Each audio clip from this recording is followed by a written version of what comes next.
UK।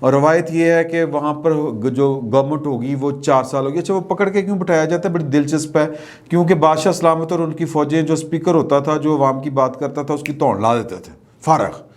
تو لہٰذا وہ کوئی بیٹھتا نہیں تھا اس کرسی کے اوپر، اسپیکر والی کرسی کے اوپر. تو وہ اس کو پکڑ کے جو دارالعوام کو چلانے کے لیے جو اسپیکر کا ہوتا ہے اس کو اس کی کرسی پہ بٹھاتے تھے، گھسیٹ کے بٹھاتے تھے. وہ بیٹھنا نہیں چاہتا تھا کوئی بھی. تو لوگ ہی اندر فیصلہ کرتے تھے. یہاں پر تو ہوتا نا میں بننا اسپیکر. تو وہاں پر ایک وقت آیا تھا کہ لوگ کہتے تھے اسپیکر ہی نہیں بننا. تو وہ کھینچ کے اس کو گھسیٹ کے اس کرسی پر بٹھاتے تھے. اور وہ روایت چلی آ رہی ہے. اب گردنیں تو نہیں اترتی ہیں. بادشاہ اتنے ظالم نہیں رہے وہاں کے، انہوں نے لوگوں کے حقوق تسلیم کر لیے ہوئے ہیں. لیکن پاکستان میں جو اصل بادشاہ ہیں وہ لوگوں کے حقوق تسلیم نہیں کرتے اور ہمارا اصل بادشاہ نظر نہیں آتا. تو کہنے کا مقصد یہ ہے کہ وہاں پر لکھی ہوئی تحریریں یا قانون نہیں ہے. جس طرح گورنمنٹ 4-5 سال چلے گی، لکھا ہوا نہیں ہے. اور اسی طرح وہاں پر کہ تحریک عدم اعتماد بھی آ سکتی ہے، لکھا ہوا نہیں ہے. پاکستان میں لکھا ہوا ہے بڑے سارے لیکن ہم نے ان کی روایات کو اپنا تحریری دستور بنایا. اور ہمارا جو دستور ہے وہ بڑا خوبصورت ہے. اور اگر کسی کو اس دستور پر اعتراض ہے تو پھر یہ نیا بھی بنایا جا سکتا ہے یا کم از کم اس میں ترمیم کی جا سکتی ہے. اگر کسی کے پاس اتنی کیپیسٹی نہیں ہے کہ عوام کا اجماع اس کے اوپر ہو چکا ہے، اتفاق ہو چکا ہے، تو پھر اس کو مان لے. نہیں تو پھر اپنا اتنی پاور لے کے آئے کہ اپنا نیا دستور تسلیم کرے. اور وہ بندوق کی پاور نہیں ہوگی، وہ پاکستان کے عوام کی پاور ہوگی، پاکستان کے عوام کی ول کی پاور ہوگی. خیر فلاسفیکل بات ہوتی جا رہی ہے. میں اس سے نکلتا ہوں، سیدھی بات کے اوپر آتا ہوں کہ وہاں پر اب وقت کے ساتھ ساتھ ملک ملکہ کا، بادشاہ کا یا شاہی خاندان کا، لیکن وہ اب وہاں پر سیریمونیل ہیں. ان کے بنگلے بھی ہیں، ان کی رہائشیں بھی ہیں، ان کے محل بھی ہیں، ان کی وہ جو لیونگ سٹینڈرڈ ہے وہ بڑا ہائی ہے. لیکن ایک لمٹ تک ہے. اور ملک ان کا ہو کے، وہ ملک کے مالک ہو کے بھی عوام کے سامنے وہ ملک کو، سلطنت کو سرنڈر کر چکے ہوئے ہیں. تو یہ عوام کی طاقت ہے. وہاں پر منوایا ہے عوام نے اپنی طاقت کو، اور پھانسیاں لے کے منوایا ہے، گن پاؤڈر ڈے منوا کے. یعنی کہ وہ اس طرح کے بڑے تاریخ اگر آپ انگلینڈ کی پڑھیں تو وہ قربانیوں کے اوپر جو ہے وہ مشتمل ہے. تو پاکستان میں اسی طرح کو ہی مستعار لیا گیا ہے سسٹم کو. یہاں پر بھی ہمارا جو صدر ہے وہ تصور یہ کیا جاتا ہے کہ وہ مائی باپ ہے، وہ ہیڈ آف دی اسٹیٹ ہے، وہ سب کچھ ہے. لیکن وہ کچھ نہیں ہے ساتھ ہی. یعنی کہ بزنس اس کے وہ باجی ہیں، اور وہ سارا پاکستان کی ریاست کا کاروبار مملکت جو ہے وہ انہی کے نام کے اوپر چل رہا ہے. آپ نے اگر گورنر بننا ہو تو ٹل دی وہ کیا کہتے ہیں اس کو، میں بھول گیا ہوں لفظ، پلیئر آف دی پریزیڈنٹ اس طرح کر کے ہوتا ہے. لیکن وہ پابند کر دیا ہے کہ وزیر اعظم کی ایڈوائس کے مطابق. ہمارا صدر بھی ایک طرح سے منتخب، یعنی وہاں پر تو ملکہ کو آپ عوام منتخب نہیں کر سکتے نا، لیکن ہم اپنے صدر کو اپنی پارلیمان کے ذریعے ہی منتخب کرتے ہیں. تو وہاں پر بھی یہ ہے معاملہ کہ وہاں پر بھی پارلیمان نے بیسیکلی ان کی بادشاہت کو تسلیم کیا ہوا ہے، سیریمونیل ہے. تو یہاں پر بھی یہ سیریمونیل ہے، نمائشی ہے. صدر اگرچہ پارلیمان اس کا الیکٹرول کالج ہے اور اسمبلیاں اس کا الیکٹرول کالج ہیں، صوبائی اسمبلیاں بھی، اور تو لیکن اس کے باوجود جو صدر ہے اس کے پاس اختیار نمائشی ہیں. تو لہٰذا اگر وہ سائن نہیں کرتے 1 دفعہ 2 دفعہ تو وہ ایک قانون دستور میں لکھا ہوا ہے کہ چونکہ برطانیہ والے تو اچھے لوگ ہیں نا، انہوں نے زندگی کے تجربات کے ساتھ ساتھ میگنا کاٹا کیا، سیکھ لیا. ہم اس سیکھنے کے مراحل سے گزر رہے ہیں پچھلے 74 سال سے. میں اس سے بھی زیادہ کہوں گا کیونکہ متحدہ ہندوستان کی تاریخ بہت پرانی ہے، برٹش سے بھی پرانی تاریخ ہے. لیکن ہم بھٹک گئے، ادھر ادھر ہو گئے. چلیں چھوڑیں اس بات کو. تو ہم نے اپنے صدر کو اختیار جو ہے وہ والا نہیں دیا ہوا جو پاکستان کا بادشاہ چاہتا ہے اختیار ہو اس کے پاس، جس کے لیے کبھی وہ 8ویں ترمیم کرتا ہے، کبھی وہ 13ویں کے 11ویں کے 12ویں ترمیم کرتا ہے. یعنی پرویز مشرف صاحب، ضیاء الحق صاحب اس سے پہلے دستور کی شکل بگاڑتے ہیں کہ پاکستان کے اصل بادشاہ کے پاس اختیارات رہیں. لیکن پاکستان کے عوام نے اپنے منتخب نمائندوں کے ذریعے مزاحمت کی ہے اور یہ اختیار ہمیشہ واپس لیے ہیں. تو خیر کہنے کا مطلب یہ ہے کہ پاکستان میں کوئی تھا جو کوئی نیا تجربہ چاہتا تھا کرنا، وہ ناکام ہوا. اس تجربے میں وہ یہ چاہتے تھے کہ پاکستان میں ایک سیدھا سا جو پاکستان کے عوام کے اوپر ڈاکہ، ایک ڈی بلاک ڈاکہ ہوتا ہے نا، وہ والا این بلاک ڈاکہ نہ مارے ہم کن کے نام کے اوپر، سمندر پار پاکستانیوں کے نام کے اوپر۔ ویسے بھی ہمارے پوسٹل جو بیلٹ ہے اس کے نام کے اوپر ایک لمبا ڈاکہ پڑتا ہے، چونکہ ہم ابھی طاقتوروں کے سامنے کھڑے ہو کے ہم نے بولنا نہیں سیکھا، یا اتنی ابھی ہم میں ہمت نہیں آئی، یا کہہ لیں کہ ابھی ہماری آنکھ میں تھوڑا سا پانی ہے، تو ابھی ہم نے کبھی ان سے حساب نہیں مانگے۔ تو یہ بھی ایک ہوتا ہے، یہ بیلٹ پیپر جو ہوتا ہے نا، پوسٹل بیلٹ، اس کے اوپر بھی کوئی بڑے سارے ووٹ ادھر سے ادھر، ادھر سے ادھر ہو جاتے ہیں۔ تو یہ جو سسٹم تھا سمندر پار پاکستانیوں کا، بغیر کسی تیاری کے، پارلیمان کے، جس کو کہتے ہیں کہ فکری تدبر کے بغیر، بحث و مباحثے کے بغیر، تمام پولیٹیکل پارٹیوں کو آن بورڈ کر کے اس مسئلے کو جانے سمجھے بغیر کہ جی ان کو ووٹ کا حق دینے کا مطلب یہ تھا کہ آپ نے بادشاہ وقت، وہ بادشاہ جو ہمیں نظر نہیں آتا، اس کو وہ والا حق دے دیا۔ تو یہ، اور پھر ای وی ایم مشین، کہ ای وی ایم مشین تو میرا مطلب ہے کہ دنیا کے جرمن جیسے ممالک میں وہ ناکام ہوئی ہیں، انڈیا میں اس پر شدید اعتراض اٹھائے جاتے ہیں، لیکن پاکستان میں اس کا کوئی نہ کوئی حل نکالا جا سکتا تھا۔ پارلیمان اگر چاہتی تو بیٹھ کے اس کے اوپر ڈسکس کیا جا سکتا تھا، لیکن عمران خان صاحب کا منصوبہ یہ تھا کہ وہ چونکہ اگلے 5 سال بھی حکومت میں رہنا چاہتے تھے، اور جو الزام لگایا جاتا ہے کہ وہ اس وقت کے D G I S I کو اگلا آرمی چیف بنانے والے تھے، اور اس کے بعد الیکشن ہونے تھے، اور الیکشن کی صورت میں، اور پھر جسٹس قاضی فائز عیسیٰ کو اگست 2023 سے پہلے فارغ کرنا ضروری تھا، تاکہ عام انتخابات کے وقت چیف جسٹس جو ہے وہ اپنی مرضی کا ہوتا۔ ریفرنس جو چل رہا تھا وہ اس کے پیچھے کہانی یہی تھی۔ اب عمران خان صاحب جو کہتے ہیں نا کہ غلطی ہو گئی مجھ سے، وہ غلطی نہیں تھی، سوچا سمجھا منصوبہ تھا۔ ایک تو جنرل فیض صاحب کا بھی غصہ تھا ان کے اوپر، اور دوسرا ٹارگٹ تھا کہ 2023 کا الیکشن اگر ہم نے ای وی ایم اور سمندر پار پاکستانیوں کا ووٹ اپنے حق میں استعمال کرنا ہے تو یہ چیف جسٹس قاضی فائز عیسیٰ ہوگا تو یہ کام ہمیں نہیں کرنے دے گا۔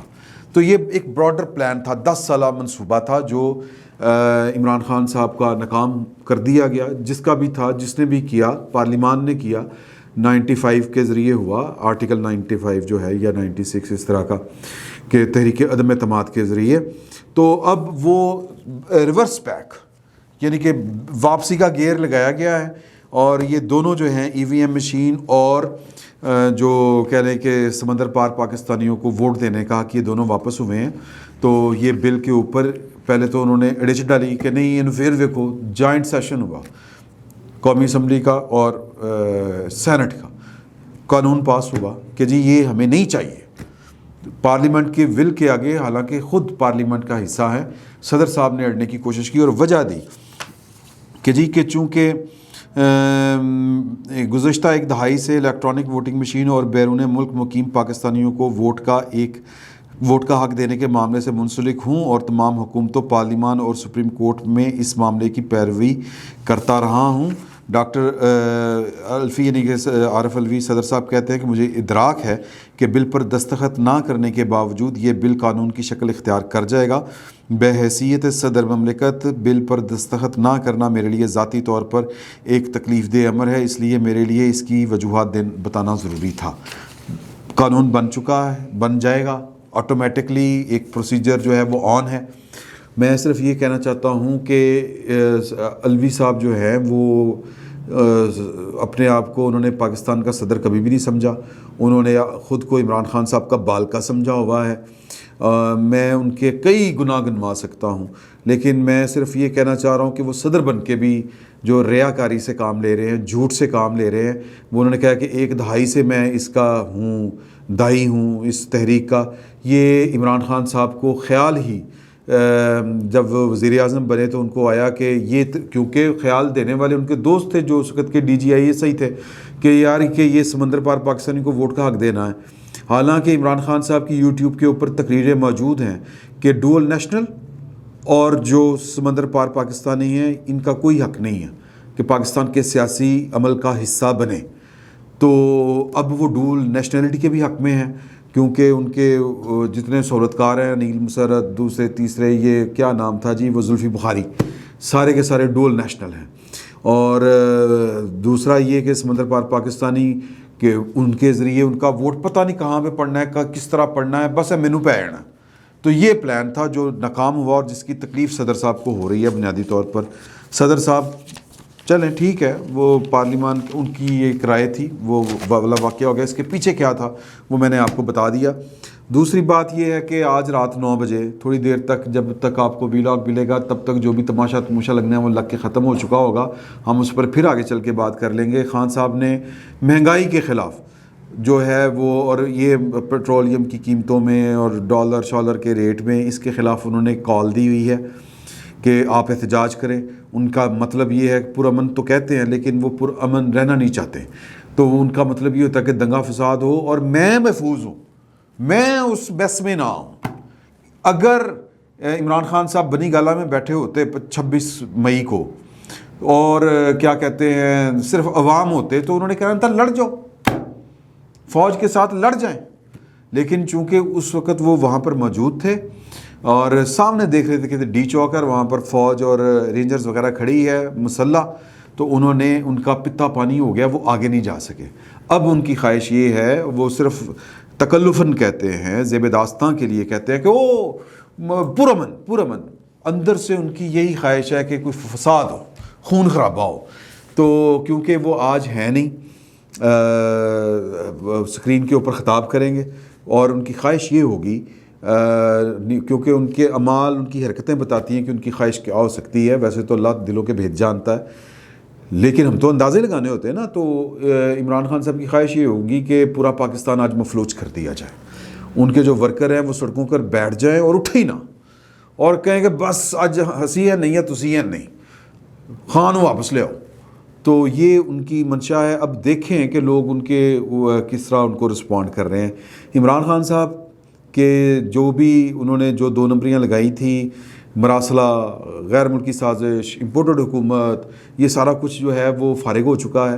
اور آپ نے اگر معید پیرزادہ کے ساتھ ان کا انٹرویو سنا ہوا ہو تو اس پہ خود وہ اعتراف کر چکے ہیں کہ اب مہنگائی اور ہونی ہے کیونکہ IMF کے ساتھ میں نے معاہدے اس طرح کے کیے ہیں. ہاتھ ہے سمجھ رہے ہو گل مطلب خود اپنے منہ سے مان چکے ہیں اس انٹرویو میں کہ جناب وہ تو یہاں تک پیٹرول نے جانا ہے یہاں تک یہ ہونا ہے کیونکہ معاہدے ہمارے ہو چکے ہیں IMF کے ساتھ. تو جو مطلب یہ کہ معاہدے آپ کریں اور احتجاج بھی آپ کریں ماشاءاللہ. یہ نہ لوگ اتنے بیوقوف ہیں اور نہ گورنمنٹ آپ کو یہ والا کام کرنے دے گی کہ آپ نے اگر خفیہ طور پر اگر کوئی پیغامات جاری کیے ہیں کہ بیٹھ جو اٹھنا نہیں ہے پولیس آئے پکڑ لینا ہے ڈنڈے مارنے ہیں گولی چلا دینی ہے گولی کھا لینی ہے تو سر یہ رانا ثناء اللہ یہ بہت کرو آدمی ہیں. یہ آپ ان کی خاک کو بھی نہیں پہنچ سکتے. یہ نہیں آپ کو کرنے دیں گے. باقی دیکھ رہے ہوتے ہیں ابھی یہ 8:30 آلموسٹ ہو چکے ہیں آدھا گھنٹہ رہ گیا پیچھے. باقی بات پھر دیکھ لیں گے کیا ہوتا ہے. اگر خان صاحب کی منشا پوری ہوگی لوگ سڑکوں پر آ گئے اور انہوں نے اٹھنے سے انکار کر دیا پورے پاکستان کو مفلوج کر دیا رابطے شہر سے شہر کا رابطہ ختم کر دیا تو پھر جناب خان صاحب آ جائیں گے.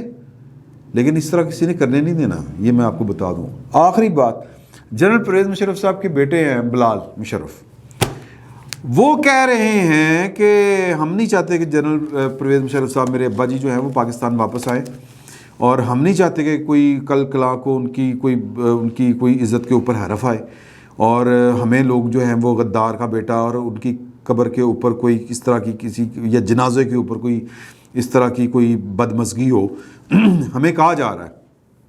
یہ بات انہوں نے نور اللہ صاحب ہمارے دوست ہیں انہوں نے بھی بتائی.